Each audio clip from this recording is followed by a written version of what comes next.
Love hurts.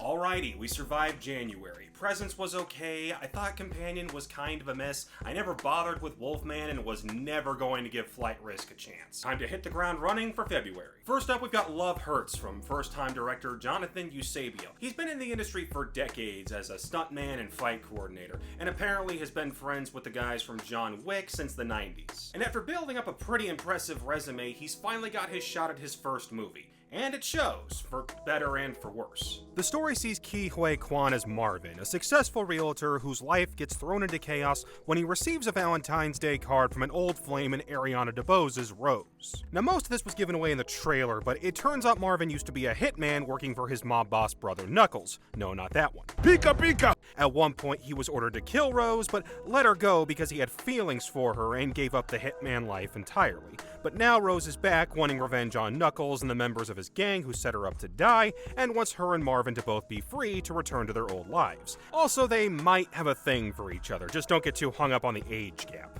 On the lightest surface level, the pitch sounds like another John Wick clone. A hitman tries to go straight only to get pulled back into his old line of work. But it's much more concerned with being a comedy than an outright action flick. It also never gets too sarcastic or starts leaning into what some critics call the winking action subgenre. Quan has exactly one speed as an actor, and it's 100% complete earnestness, so the film matches his energy the entire time. It starts off well enough and there are 4 solid fight sequences spread throughout, but once the actual plot kicks in around the start of the second act, things really start to fall apart. A lot of exposition gets delivered through ADR, whether it's through voiceover, an unseen character talking over the phone, or 2 characters talking in shot-reverse shot, where the one who's speaking always has their back to the camera. And once you notice that pattern, it's impossible to unsee. It's never Craven levels of bad, but it gets more distracting as the film goes on. And so much of it is in service of overcomplicating what should be a pretty easy story. Instead, we find out the decision to kill Rose was at the center of like 3 different conspiracies, none of which directly involved Martin. And we never get answers to stuff that feels like it would have been important to his character, like why his brother allowed him to stop being a hitman, or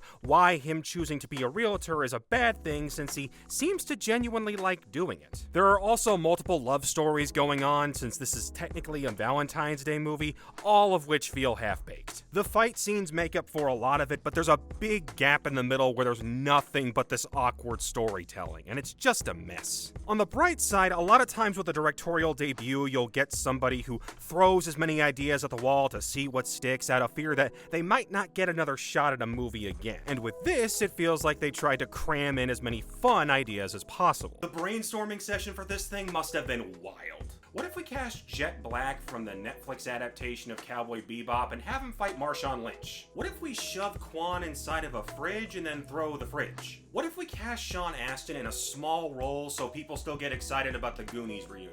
What if we use those little candy hearts as bullets? What if we call one of the hitmen the Raven, have him write poetry, and throw darts with little feathers on them? What if we cast New Zealand comedian Rhys Darby and have him do most of his scenes with his front teeth yanked out? What if the big bad's ultimate weapon is that straw you get when you order a boba tea?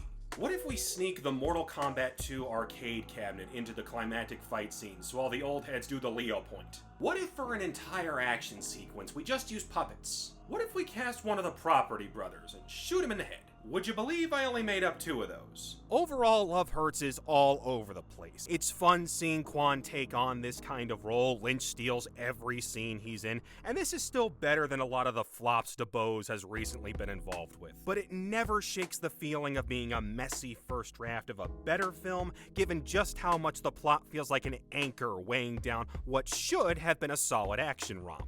Still, I'd rather have something with fun fights and unrealized potential over lackluster horror films and never-ending Oscars drama.